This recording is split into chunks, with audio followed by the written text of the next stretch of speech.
आप देख रहे हैं खामोश पन्ने। स्वागत है आप सभी का। आइए शुरू करते हैं। गार्ड हर मौसम में शांत रहता था, पर वहाँ एक परिवार था जिसे लोग दूर से ही देखते।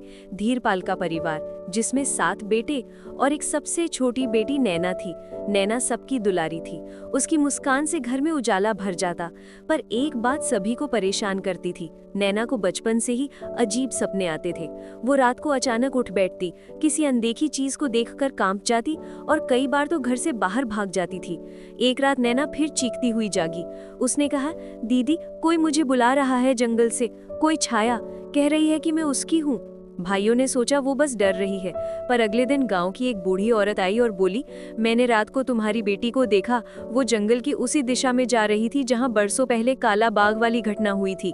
काला बाग की कहानी गांव में डर की तरह फैली हुई थी। कहते हैं वहां एक अभिशप्त आत्मा घूमती है जो अकेली लड़कियों पर साया डाल देती है।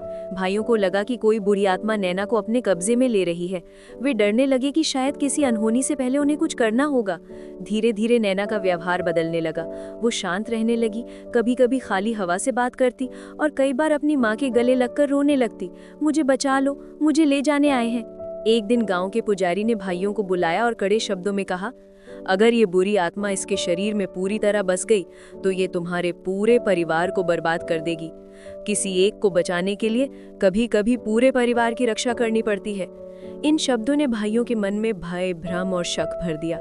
वे असली, नकली, सच, झूठ कुछ नहीं समझ पाए। डर ने उन्हें अंधा कर दिया। पूरा गांव सोया हुआ था। नैना अचानक चीखती हुई उठी और जंगल की ओर भागी। सातों भाई उसके पीछे दौड़े। जंगल में अजीब सन्नाटा था। पेड़ों के बीच से आती हवा भी खौफनाक लग रही थी। नैना एक पुराने पेड़ के पास खड़ी होकर बोली, वो आ गया, वो मुझे ले जाने आया है। भाइयों को खाली जगह पर कुछ नहीं दिखा, पर डर ने उनके होश उड़ा दिए। उन्हें लगा अब अगर वे कुछ नहीं करेंगे तो वे सब बर्बाद हो जाएंगे। डर और भ्रम आदमी से कहां-कहां गलतियां करवाते हैं।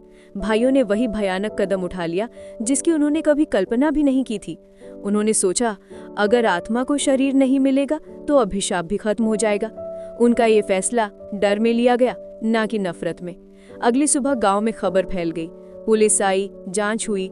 डॉक्टरों ने बताया नैना को कोई भूत प्रेत नहीं, बल्कि एक गंभीर मानसिक बीमारी थी जिससे उसे डरावने भ्रम दिखाई देते थे। भाइयों के चेहरे से रंग उड़ गया। उनकी आंखों में वही सवाल था, हमने ऐसा क्यों किया? वो किसी बुरी आत्मा से नहीं, बल्कि अपने ही डर से हार गए थे। सातों भाई अलग अलग जेलों में बंद कर दिए गए, पर जिस कैद का दर्द उन्हें अंदर खाता था, वो कानून की कैद से कई गुना गहरा था। हर रात वे सिर्फ एक ही आवाज सुनते, भैया मुझे क्यों नहीं समझा?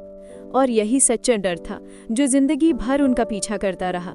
ये कहानी बताती है कि अंधविश्वास और डर इंसान से भयंकर गलतियां करवा देता है। मानसिक बीमारी को भूत प्रेत समझना किसी की जिंदगी ले सकता है।